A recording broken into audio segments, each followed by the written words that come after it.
Satranç taşları için çok önemli bir günmüş. Çünkü aşağıdaki mahallenin takımı ile maç yapacaklarmış.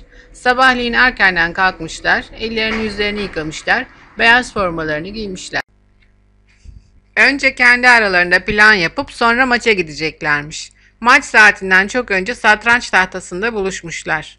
Takım kaptanı Şah ortaya çıkıp "Arkadaşlar, sahadaki dizilişimiz çok önemli. Bu nedenle herkes maça başlarken nerede duracağını çok iyi bilmeli." demiş.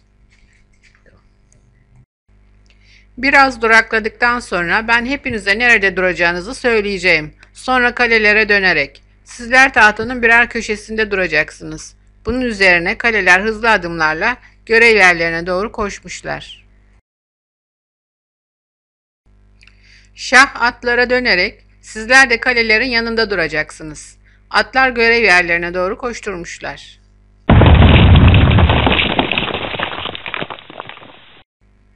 Filler görev yerlerini bekliyorlarmış. Şah onlara, biriniz bir atın yanında, diğeriniz de diğer atın yanında olacaksınız. Sakın unutmayın diye de tembih etmiş.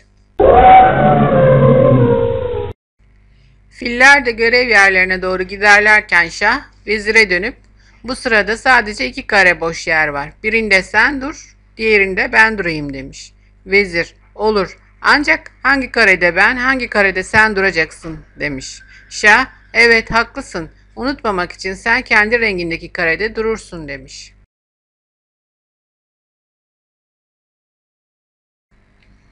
Şah en son 8 adet piyonu karşısına almış. Sizler de bizim önümüzdeki sırada duracaksınız. Görev yerlerinize marş marş demiş. Piyonlar uygun adımlarla görev yerlerine gitmişler. Hep birlikte maçın başlama anını beklemeye başlamışlar.